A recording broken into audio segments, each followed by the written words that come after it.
नमस्कार दोस्तों, study track channel पर आपका स्वागत है। इस वीडियो में हम डिस्कस करेंगे शार्लेट स्मिथ द्वारा लिखी गई एक पोयम टू मेलनकली। पोयम को शुरू करने से पहले मैं आपको इस पोयम से संबंधित जानकारी दे दूं, जिससे आपको यह पोयम अच्छे से समझ में आ सके। दोस्तों, यह एक सोनेट है जो कि 14 लाइन्स की एक छोटी सी पोयम होती है और इसका टाइटल है टू मेलनकली, जिसका अर्थ होता है उदासी भरा।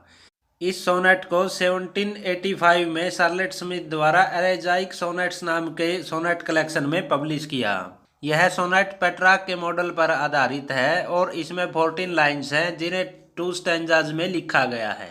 फर्स्ट स्टेंजा में 8 लाइन्स हैं, जिन्हें ऑक्टेव कहते हैं, और सेकंड स्टेंजा में 6 लाइन्स हैं, जिन्हें सेस्टेट कहते हैं। इस सोनेट की राइम स्कीम है A B B A A B B A C D E दोस्तों, इस सोनेट्स में कुछ लिटरेरी डिवाइसेस का भी यूज हुआ है, जैसे alliteration, apostrophe and personification.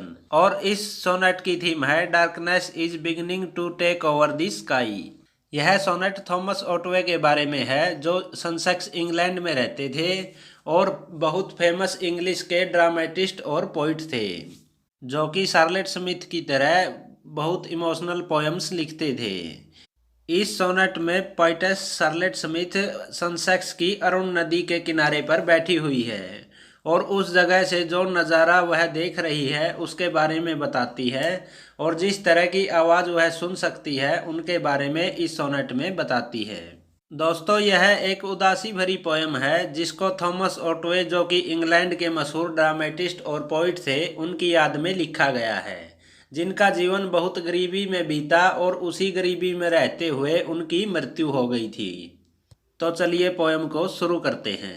When latest autumn separates her evening veil, and the grey mists from these dim waves arise, I love to listen to the hollow sight through the half-leafless wood that breathes the gale। इन लाइनों में poetess उसके बारे में बताती है जब वह अक्टूबर 1785 को इंग्लैंड की अरुण नदी के किनारे पर बैठी हुई थी और रात का समय हो गया था, जिससे ठंड भी अधिक हो गई थी और ऐसा लग रहा था कि ग्रे धुंध दुनिया को ढक लेगी, और वह अरुण नदी के लहरों से उठने वाली धुंध को देख रही थी। और सर्दी से पहले पतझड़ के मौसम के कारण जंगलों के पत्ते काफ़ी मात्रा में झड़ चुके थे, और उस जंगल से आने वाली हवा की आवाज़ को सुनना पोइटेस को अच्छा लगता था। और उस हवा की आवाज़ को सुनने से ऐसा लगता है कि जंगल की लकड़ी सांस ले रही हो, क्योंकि जो जंगल से आवाज़ आ रही थी उनसे ऐसा ही लगता है जैसे कोई लकड़ी सांस ले रही है। इन लाइनों में पोइटेस धुंध और पतझड़ के मौसम को अपनी उदासी दिखाने के लिए यूज करती है। इस स्टेंजा की last line wood that breathes the gale, इसमें पोइटेस पर्सोनिफिकेशन का यूज करती है। For at such hours the shadowy phantom pale often seems to flit before the poet's eyes. Strange sounds are heard and mournful melodies, as of night wanderers who their vows bewail। इन लाइनों में poetess कहती है कि पतझड़ मौसम के कारण जंगल में पेड़ों के पत्ते झड़ चुके हैं और उसे ऐसा दिखाई देता है कि उस जंगल में पीले रंग का एक भूत उसकी आंखों के सामने इधर उधर घूम रहा है और वह डरावनी व दुख भरी आवाज में रो रहा है। पोइटेस ऐसा सोचती है कि यह थॉमस ऑटवे का भूत है, जो कि बहुत दुखी है और अपने दुखों के कारण रो रहा है। इस स्टेंजा की थर्ड लाइन में मॉर्नफुल मेलेडीज में एलिट्रेशन का यूज हुआ है। Here by his native stream at such an hour, pity's own Otway I methinks could meet, and hear his deep sighs swell the saddened wind.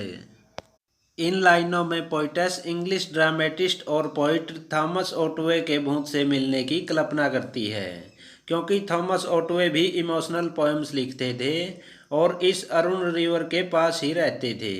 जिस प्रकार की emotional poems Charlotte Smith लिखती है, उसी तरह की पोएम्स थॉमस ऑटवे भी लिखते थे। और वह कहती है कि अरुण रिवर के पास थॉमस ऑटवे का नेटिव स्थान था, जहां उनका जन्म हुआ था, और बहुत गरीबी में ही उनकी मृत्यु हो गई थी। और थॉमस ऑटवे का जीवन बहुत दुखों में तथा बहुत गरीबी में बीता, और पोइटेस शार्लेट स्मिथ उसकी दुख भरी आवाज़ को इस हवा में सुन सकती है। पोइटेस कहना चाहती है कि उनकी दुख भरी आवाज़ आज भी इस जंगल में और अरुण रिवर के पास गूंज रही है। ओ melancholy such thy magic power that to the soul these dreams are often sweet and soothe the pensive visionary mind। इन लाइनों में पोइटेस उस उदासी के बारे में बताती है कि थॉमस ओटवे की उदासी महसूस करना उसके लिए एक जादू की तरह है जो उसे शांत करता है।